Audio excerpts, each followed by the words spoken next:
Hello everyone, Swami Vivekananda institute में आपका एक बार फिर से स्वागत है। Library and information science related videos में आज जो हमारी नई वीडियो शामिल होने वाली है that is related to your acronym या एब्रीविएशन रिलेटेड वीडियो। सो इसका पार्ट 1 आप सभी के सामने आ चुका है। आप सब ने उसमें एक्सेस किए होंगे डिफरेंट एक्रोनियम्स एंड एब्रीविएशंस। इसी का सेकेंड पार्ट आज हम डिस्कस करेंगे so that library and information science के अंदर एक्रोनियम्स या एब्रीविएशन रिलेटेड अगर क्वेश्चन पूछा आपसे जा रहा है, कभी भी क्वेश्चन आ रहा है तो आप उसको अच्छे से कर सके और साथ के साथ आपको ये पता भी चल सके, क्योंकि कभी कभार क्वेश्चन में आपको एक एक्रोनियम रिलेटेड इंफॉर्मेशन पूछी जाती है। तो अगर आपको पता होगा कि वो एक्रोनियम बेसिकली स्टैंड्स फॉर या फिर उसका फुल फॉर्म क्या है, तो आप वो चीज़ और अच्छे से एक्सेस करोगे, वो क्वेश्चन को और अच्छे से आंसर दे पाओगे। तो यही हमारा मोटिव है, सो दैट हम acromion and abbreviation related video आपके सामने लेकर आए हैं, जिसके अंदर हमने बहुत सारी एक्रोनियम एंड एब्रीविएशंस रखी हैं library and information science related. और लास्ट में आपको इससे रिलेटेड जो प्रीवियस ईयर क्वेश्चंस आए हैं वो भी हमने इंक्लूड किए हैं, सो दैट आपको पता चल सके कि किस तरीके से क्वेश्चन इसके ऊपर आए हुए हैं या आ सकते हैं। ओके, सो शुरू करते हैं।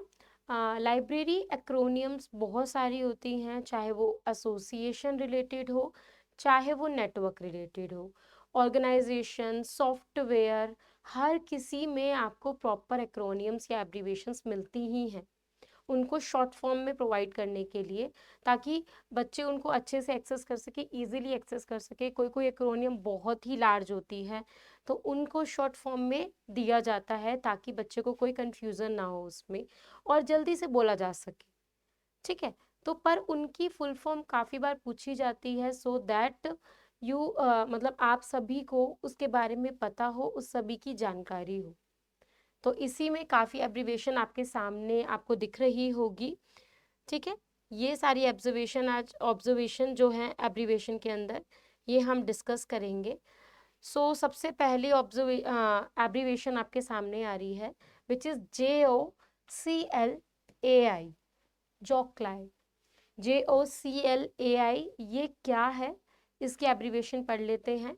That is your joint council of library association in India.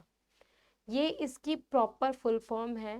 पिछले पार्ट में जैसे हमने डिस्कस किया कि इसी रिलेटेड 4 ऑप्शंस आपको दिए जाएंगे, इसमें कुछ भी चीज़ बीच में चेंज हो सकती है। एसोसिएशन की जगह एकेडमिक हो सकता है, इंडिया की जगह इंटरनेशनल वो दिखा सकते हैं।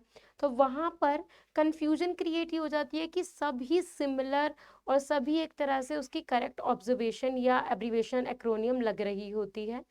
तो वहाँ पर आपको अगर एक भी चीज़ की वजह से आपने कोई भी गलत आंसर चुना तो वो आपका पूरा ही क्वेश्चन गलत हो जाएगा। तो इसीलिए हमेशा ध्यान रखिएगा कि क्या यहाँ पर एक्रोनियम दी गई है उसकी, जो आपको एज इट इज़ लर्न करनी है। तो जोक्लाई की बात करें, JOCLAI की, that is your joint council of library association in India. That is ये एसोसिएशन जो है वो इंडिया का है, इंडिया से रिलेटेड है, हमेशा ध्यान रखिएगा। सेकंड, इसी के अंदर जो एब्रीविएशन आ रही है दैट इज़ योर XML। अब यहाँ पर भी लोग सोचते हैं कि स्टार्टिंग में बच्चों को लगता है कि एक्स से शुरू होगा वो, या और वहाँ पे वो डालते भी हैं उसी तरीके से कुछ टर्म्स ताकि बच्चे को वही आंसर लगे। तो इसकी जो फुल फॉर्म है दैट इज जो ई से शुरू होती है, हालांकि वो रिमार्क यहाँ पे एक्स ही कर रहा है, एक्सटेंशिएबल ही बोलते हैं, extensible markup language, that is your XML। ठीक है, तो जब आपको पता चलता है कि इसके लिए ये प्रॉपर है, काफ़ी सारी एक्रोनियम आपके सामने ऐसी भी आएंगी जो बिल्कुल इनके टर्म्स के अकॉर्डिंग नहीं दिखती, बिल्कुल उनका बिल्कुल अलग ही मतलब है और एक्रोनियम कुछ अलग ही दिया हुआ है, बट उनको जाना उनकी एक्रोनियम से ही जाता है। तो इस तरीके के क्वेश्चन भी आप काफ़ी बार देखने को आपको मिलेंगे, क्योंकि वहाँ पर कन्फ्यूजन क्रिएट ज़्यादा होती है। तो उसमें भी आपको विशेष ध्यान देना है कि इस पर्टिकुलर पार्ट की करेक्ट एक्रोनियम या करेक्ट फुल फॉर्म क्या है। आगे बढ़ते हैं। DAIP, DAIP आपका नेक्स्ट एक्रोनियम आ रहा है which is your departmental academic integrated panel. इसकी जो फुल फॉर्म आपके सामने आ रही है that is your departmental academic integrity panel. अब यहाँ पे क्या क्या चेंजेस हो सकते हैं? ऑप्शन में इंटीग्रिटी की जगह आपको इंटीग्रेटेड दिया जा सकता है, डिपार्टमेंटल की जगह ओनली डिपार्टमेंट दिया जा सकता है।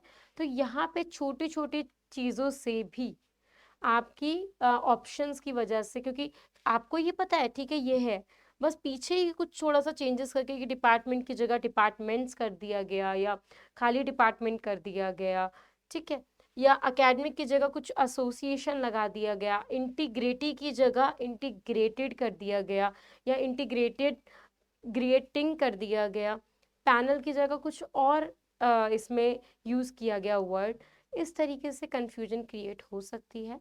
सो हमेशा ध्यान रखिएगा करेक्ट एक्रोनियम क्या है DAIP की, that is your departmental academic integrated panel, that is the correct full form of DAIP। Then UGC, इसके बारे में तो आपको काफ़ी बच्चों को पता ही होगा, ज़्यादातर बच्चों को पता ही होगा, विच is your university grants commission, that is the full form of UGC, ठीक है। NCCL which is National Center for Children's Literature, ये नेशनल सेंटर है फॉर चिल्ड्रंस लिटरेचर का, that is the full form of NCCL। यहाँ पे भी काफ़ी changes आ सकते हैं, जहाँ पे और काउंसिल, चिल्ड्रन की जगह काउंसिल यूज़ किया जा सकता है, सेंटर की जगह काउंसिल यूज़ किया जा सकता है, और भी बहुत तरीके से इसमें चेंजेस लाए जा सकते हैं। एल की जगह लाइब्रेरीज को यूज़ किया जा सकता है, चिल्ड्रन लाइब्रेरीज बनाया जा सकता है। तो वहाँ पे आपको ये ध्यान देना है कि प्रॉपर आपकी उसने आपने क्या एक्रोनियम पढ़ी थी एट दैट टाइम और क्या उसकी एक्रोनियम होनी चाहिए। तो अगर बात करें NCCL की which is your national centre for children's literature, okay, इस पेज पे हमने 5 एक्रोनियम्स पढ़ी। जोक्लाई, joint council of library association in India, XML extensible markup language, DAIP departmental academic integrity panel, UGC university grants commission, NCCL national centre for children's literature. ये 5 acromion इसमें पढ़ी, hope so आपको अच्छे से समझ आई होगी। नेक्स्ट हम पढ़ते हैं अपनी सेकेंड स्लाइड की ओर, ठीक है। यहाँ पर जो हमें दी गई है सबसे पहली abbreviation which is your NCSA। NCSA is national centre for super computing application. ये फुल फॉर्म है इसकी प्रॉपरली, जो NCSA आपको दे रखा है which is national centre for super computing application. तो यहाँ पे भी कुछ थोड़ा सा डिफरेंट आ रहा है, ये थोड़ा डिफरेंट है, तो ये भी ऐसे ही होता है, कम समटाइम्स वर्ड्स इतने नहीं होते बट इंफॉर्मेशन उसमें ज़्यादा होती है, तो इस बात का भी आपको ध्यान रखना है। OCLC online computer library centre. OCLC की फुल फॉर्म काफ़ी बच्चे जानते होंगे, जिनको इसके बारे में नहीं पता था तो वो अब जान जाएंगे कि OCLC की जो फुल फॉर्म है that is online computer library centre, ठीक है। पहले इसको ओहियो कॉलेज लाइब्रेरी सेंटर के नाम से भी जाना जाता था क्योंकि इसका फर्स्ट नाम वही था, अब इसका नाम चेंज हो गया और अब इसको इस नाम से जाना जाता है। तो अगर आपसे पूछा जाएगा तो यही इसका मेन सही नेम होगा, बट अगर क्वेश्चन पे आप गौर करें तो वो आपसे अगर उसका ओल्ड नेम, क्या जिस टाइम पे वो इस्टेब्लिश हुआ तब उसका क्या नाम था ये पूछ रहे हैं, तब ओहियो कॉलेज वाला ही ऑप्शन आपका करेक्ट होगा। तो इस तरीके से क्वेश्चन डेवलप्ड हो सकता है और तरीके से UGC के अंदर। Next lead, LEED which is your leadership in energy and environmental design. यहाँ पे भी चीज़ें चेंज हो सकती है, एनवायरमेंटल का एनवायरमेंट भी हो सकता है, ई से एनर्जी की जगह और कुछ एनर्जी या कोई और डिफरेंट इसका सिमिलर वर्ड यूज़ किया जा सकता है। तो ध्यान दीजिएगा, L is for leadership, E energy and in electronic environmental design, ठीक है, तो ये इसकी फुल फॉर्म है leadership in energy and environmental design, LEED की। देन BOVP आपके सामने आ रहा है, which is your book order vigilance pad, that is your BOVP। तो इस स्लाइड के अंदर हमारे पास 4 और एक्रोनियम्स आए, which is your NCSA national centre for super computing application, OCLC online computer library centre, LEED leadership and in energy and environmental design, BOVP book order vigilance pad. ठीक है, that is your another famous जो काफ़ी बार पूछी गई है, ये देखने को मिलती हैं, वो type of acronyms and abbreviations जो आपके आने वाले UGC नेट में भी आ सकती है, और भी काफ़ी सारे एग्जाम में इस तरीके के क्वेश्चन आपसे पूछे जा सकते हैं। ठीक है, आगे बढ़ते हैं। सम मोर एब्रीवेशंस जो कि हमने कंपाइल करी है, दैट इज योर, उसमें सबसे पहले आ रही है आपकी, एक second, that is NAD which is your national academic depository. तो ये नेशनल अकेडमिक डिपॉजिटरी है। NAD को जो फुल फॉर्म अगर जाना जाएगा, that is your national academic depository. Next आ रहा है NMEICT, that is your national mission on education through information and communication technology. ICT के बारे में तो मैंने आपको काफ़ी बार बताया होगा। ICT का जब भी यूज़ किया जाता है तो ये डिफाइन कर रहा है इंफॉर्मेशन एंड कम्युनिकेशन टेक्नोलॉजी को, और वहीं NME हो गया नेशनल मिशन ऑन एजुकेशन। तो ये इसकी प्रॉपर डेफिनेशन या प्रॉपर एब्रीवेशन हो गई, विच is your national mission on education through information and communication technology. ठीक है, तो इसके हिसाब से भी करना है, क्या पता है इस ऑप्शन के अंदर थ्रू हटा के या एक दो चीज़ें और चेंज करके आपको ऑप्शन में दी गई है, और आपने थोड़ा बहुत मिलता जुलता आपको लगा तो आपने उस चीज़ को करेक्ट समझ लिया, तो यहाँ पर गलती के चांसेस ज़्यादा हो सकते हैं। तो आप उसको अच्छे से पहले पढ़िए सारे ऑप्शंस को, देन उसको मैच कीजिएगा। ठीक है, जो भी करेक्ट ऑप्शन आपका होगा उसको चुनिएगा। ANSI/NISO बहुत बार पढ़ने में आता है, जो स्टैंडर्ड्स प्रोवाइड करने के लिए हेल्पफुल हैं। That is your American National Standards institute. Standard provide करने का ये इंस्टीट्यूट है, जिसको ANSI के नाम से जाना जाता है ज़्यादातर। उसकी फुल फॉर्म क्या है? American National Standards institute.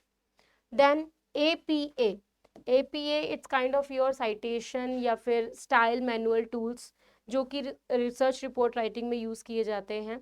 तो APA स्टाइल भी उसमें आता है। उसकी फुल फॉर्म क्या है? That is your American psychological association. इसकी फुल फॉर्म APA के अंदर आ रही है, American psychological association. Then COBOL which is your programming language. पिछले वीडियो में हमने फॉर्ट्रन प्रोग्रामिंग लैंग्वेज के बारे में पढ़ा था, इस बार कुबॉल के बारे में आ रहा है। तो इनके ऊपर भी क्वेश्चन जनरेट हो सकता है, बिकॉज यूनिट 7 के अंदर प्रोग्रामिंग लैंग्वेजेस का पार्ट आपके सिलेबस में है। तो कुबॉल पे भी आ सकता है, उसकी फुल फॉर्म भी आपसे पूछी जा सकती है। That is your common business oriented language. That is the full form of COBOL, this which is common business oriented language. ठीक है, आगे बढ़ते हैं। हमारी और डिफरेंट टाइप ऑफ एब्रीवेशंस यहाँ पर आ रही है।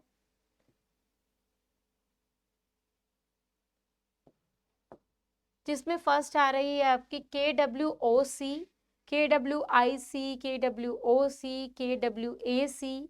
ये सब टर्म्स जो आप पढ़ेंगे या पढ़ चुके होंगे, that is related to keyword indexing.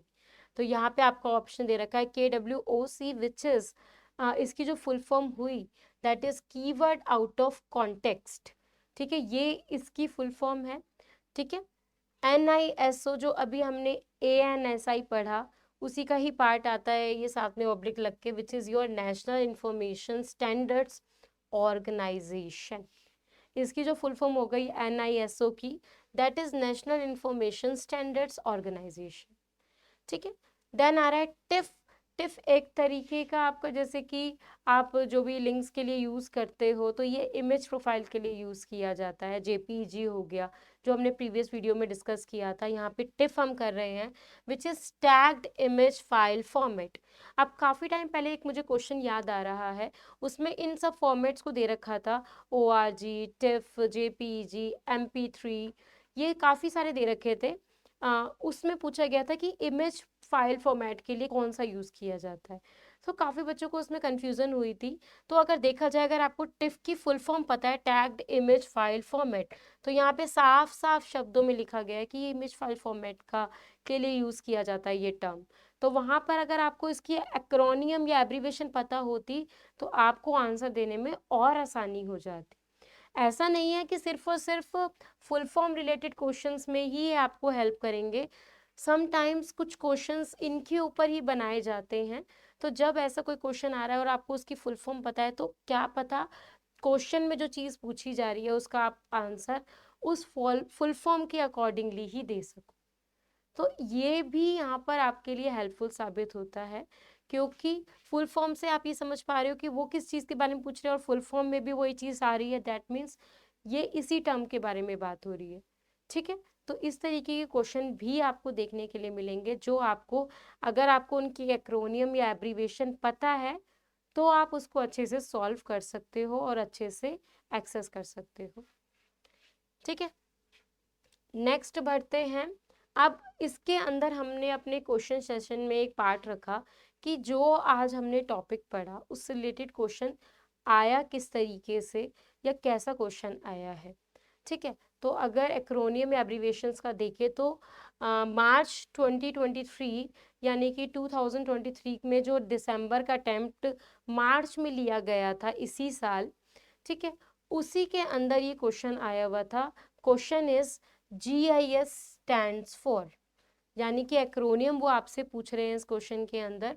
So options आप देख लेते हैं। ऑप्शन ए है आपका geological informative survey, option B है आपका geographic information system, option C है geographic information services and option D है जियोग्राफिक इंफॉर्मेशन सॉफ्टवेयर।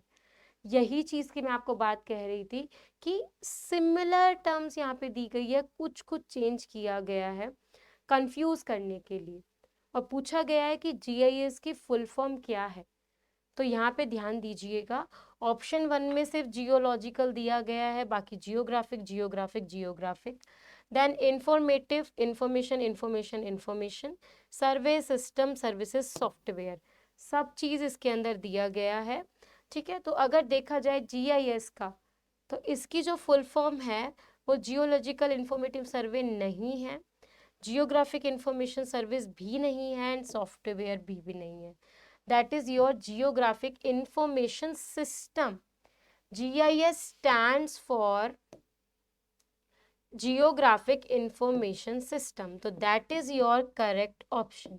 तो जब आपको एक बार आपने GIS की फुल फॉर्म पढ़ ली, उसके बाद फिर ऑप्शन चाहे कैसा भी आए, अगर आपको वो पर्टिकुलर चीज याद है, यहाँ पे देखो चेंजेस में क्या आया, जियोलॉजिकल जियोग्राफिक, छोटा सा चेंज है, बट अगर देखा जाए तो एक छोटे से चेंज की वजह से भी आप अपना क्वेश्चन या आता हुआ क्वेश्चन भी गलत कर सकते हैं। तो जब भी आप कोई एक्रोनियम पढ़ रहे हो, उसके ऑप्शंस पे नहीं जाना है आपको, आपने जब भी उसकी स्टडी की होगी वो एक तरह से आपके दिमाग में बिल्कुल छप गई होगी, और एक्रोनियम में वही हो जाता है कि आपको वही ऑप्शन दिखेगा और आप वही ऑप्शन लगा कर आओगे, इन केस अगर आपने उनकी एक्रोनियम पढ़ रखी है।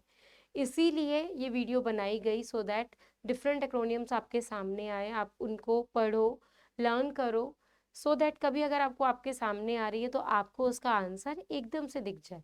क्योंकि यहाँ पर तो बहुत कन्फ्यूजन आ सकती है, इंफॉर्मेटिव इंफॉर्मेशन और भी बहुत तरीके से इसको चेंज किया जा सकता था। एस के लिए देखो सर्वे सिस्टम सर्विस सॉफ्टवेयर, हर अलग अलग तरीके के वर्ड्स यूज़ किए गए हैं। तो इस तरीके से आपको यहाँ पर क्वेश्चन मिलते हैं, जो कि हाल ही अभी बिल्कुल आपका इसी साल के पेपर में, जो कि दिसंबर 2022 का अटेम्प्ट था, मार्च में लिया गया डिले की वजह से, वही उसमें ये क्वेश्चन आपका आया हुआ है। ज़्यादा क्वेश्चन नहीं, बट आपके क्वेश्चंस इनसे रिलेटेड बनते हैं। तो जहाँ पर आपका क्वेश्चन आपको बनते हुए दिख रहा है, वो चीज़ आप नहीं छोड़ सकते, वो टॉपिक आप नहीं हटा सकते। तो इन चीज़ों को, इन टर्म्स को आपको एक्सेस करना है। ठीक है। इसके अलावा बात करते हैं इसी की तरह से दिखने वाले दूसरे क्वेश्चन की। ये भी क्वेश्चन आपके प्रीवियस ईयर एग्जाम में पूछा गया है। ठीक है, इसके बारे में बात कर लेते हैं।